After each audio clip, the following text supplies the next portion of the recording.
मैं साधना भारती जी को आमंत्रित करता हूं। कांग्रेस की प्रवक्ता हैं, मेरे साथ जुड़ी हुई। साधना जी, बहुत शुक्रिया और धन्यवाद कि आपने डिबेट ज्वाइन की। मैं आपसे जानना चाहता हूं कि पश्चिम उत्तर प्रदेश में 2 चरण के मतदान हो गए। पहला प्रश्न है मेरा कि कांग्रेस अपने लिए इस क्षेत्र में क्या संभावनाएं तलाशती हैं, वो भी तब जब प्रियंका गांधी ने खुद को झोंक दिया है यूपी के चुनाव में, उनकी खुद की प्रतिष्ठा दांव पर है। और दूसरा, चुनाव किन मुद्दों पर लड़ा गया, वोटिंग किन मुद्दों पर हुई, वो मुद्दे जिनकी चर्चा हो रही है या वो मुद्दे जो रियल इशूज हैं। जी, आदरणीय ब्रिजेश जी, कांग्रेस की राष्ट्रीय प्रवक्ता होने के नाते बड़ी ही जिम्मेदारी के साथ मैं अपनी बात रखूंगी। सीधी बात है कि भारतीय जनता पार्टी में चुनाव आते ही जाति और धर्म को धंधा बनाने के सब प्रबंध हो जाते हैं और सत्ता की खुरचन चाटने के लिए भाजपा में कुछ नेवलों के भी सांपों से संबंध हो जाते हैं। ये बात तो किसी से छिपी नहीं है। अब आप ये पूछ रहे हैं पश्चिमी उत्तर प्रदेश में क्या हो रहा है। देखिए, सीधी बात है, सांप्रदायिकता का जहर उगलकर और वोटों की फसल काटने का ख्याली पुलाव पाने के लिए अब ये ख्याली पुलाव पकाया जा रहा है। आप देख रहे हैं किस तरीके से ये ध्रुवीकरण की राजनीति करना चाहते हैं। हम तो सीधी स्पष्ट बात कह रहे हैं, ना मंदिर पर बात हो, ना मस्जिद पर बात हो, ना मंदिर की बात हो, ना मस्जिद की बात हो, ना शिवालों की बात हो। प्रजा बेरोजगार है, पहले निवालों की बात हो। हमारी नींद को दिक्कत नहीं है, ना भजन से है, ना अजान से है। हमारी नींद को दिक्कत किसानों को कुचलवा कर मरवाने वाले उस हैवान से है और उस हैवान को बचाने वाले हुक्मरान से है। हम ये कह रहे हैं कि उत्तर प्रदेश में भारतीय जनता पार्टी के लोगों ने लगातार चिल्लाया, यूपी में सब बा, यूपी में सब बा। अरे हम कह रहे हैं, यूपी के बाबा राज में सबने देखे शवबा, गंगा तीरे हिंदुओं के दफनाने पड़े शवबा, गंगा जी में जलाने की जगह बहाने पड़े शवबा। बाबा जी के राज में बेटियों से व्यभिचार बा, लोकतंत्र के लूटत बा, पीड़ित के पीटत बा, महंगाई से मारत बा, बेकारी फैलावत बा। अरे भाजपा का ग्रह भारी बा। जनता ये बता रही बा कि विपक्षी पार्टियां तो छा रही बा, मगर भाजपा अब जा रही बा। लेकिन विपक्षी छा रहे हैं, आपके हिस्से में कुछ नहीं आ रहा मैडम। नहीं, विपक्ष में कांग्रेस भी आती है आदरणीय ब्रिजेश जी। लेकिन आपके हिस्से में जो रिपोर्ट्स हैं वो अच्छी नहीं है। आपके हिस्से में कुछ आता दिख नहीं रहा। देखिए, रिपोर्ट्स तो देखिए जो जनता तय करेगी वो सराखों पर, परंतु हम तो स्पष्ट कह रहे हैं ना। अब आप कहेंगे ओपिनियन पोल, तो ओपिनियन का मतलब तो ओपिनियन तो बदलता रहता है। अब ओपिनियन 2004 में कुछ और कह रहा था, उस समय फील गुड हो रहा था, इंडिया साइनिंग हो रहा था, लेकिन हुआ क्या? उस समय मैं कांग्रेस की स्टार प्रचारक थी, 10 साल की थी मैं, और तब भी मैंने कहा था कि बीजेपी अर्थात भारत जलाओ पार्टी, बीजेपी अर्थात भारतीय जुमलेबाज पार्टी, बीजेपी अर्थात भारतीय जातिवाद पार्टी में फील गुड। एक प्रश्न और है आपसे। मनीष शुक्ला, बीजेपी के प्रवक्ता, इन्होंने थोड़ी देर पहले कहा कि 3 तलाक और दूसरे मसलों को लेकर मुस्लिम बहनों में बीजेपी के लिए बड़ा क्रेज है और लाइन में रख के झूम के वोट दिया है। हालांकि कंप्लेंट भी हुई थी इनकी पार्टी की तरफ से कि पर्दा नशी वाली फर्जी वोटिंग कर रही हैं।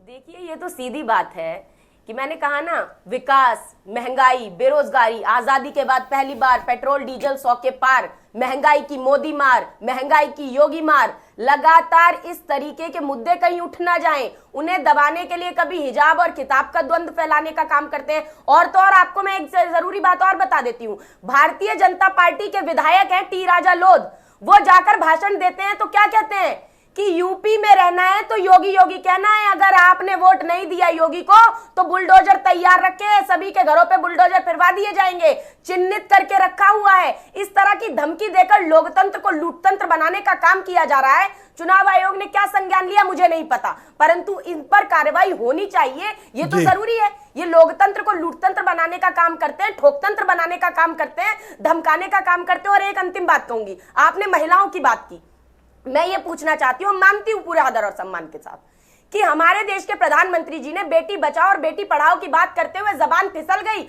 और बेटी बचाओ और बेटी पढ़ाओ कह दिया, परंतु क्या तब भी जबान फिसल गई थी जब देश के प्रधानमंत्री जी के द्वारा संसद में एक महिला सांसद को सुपर्णखा कहा गया? क्या तब भी जबान फिसल गई थी जब एक मात्र शक्ति को जर्सी गाय कहा गया? क्या तब भी जबान फिसल गई थी जब ओ दीदी करके कहा डकराया जा रहा था प्रधानमंत्री जी के द्वारा एक माननीय महिला? मैडम, हम लोग थोड़ा दूसरे चरण की बात कर रहे हैं। जब प्रधानमंत्री जी के द्वारा 50 करोड़ की गर्लफ्रेंड कहा गया। नहीं, एक मिनट, मैं बिल्कुल ठीक उसी पे आ रही हूँ। मैं आपने क्योंकि महिलाओं को लेकर प्रश्न पूछा तो ये जबान नहीं फिसलती आदरणीय ब्रिजेश जी। ये जो भाजपा की अम्माजान आरएसएस है उनके महिला विरोधी चेहरे को दिखा रहे हैं। तो महिला विरोधी तो भारतीय जनता पार्टी शुरू आई से थिंक हम लोग अब को चाहे अप्रोप्रिएट मुस्लिम वर्ड पे महिला हो, रहना चाहे चाहिए, हिंदू महिला हो। थोड़ा अप्रोप्रिएट वर्ड। साधना जी, अभी जब मैंने मनीष जी से सवाल किया तो उन्होंने कहा कांग्रेस पर कुछ भी कहना यूपी में वक्त जाया करना है। आपको बुरा लगा?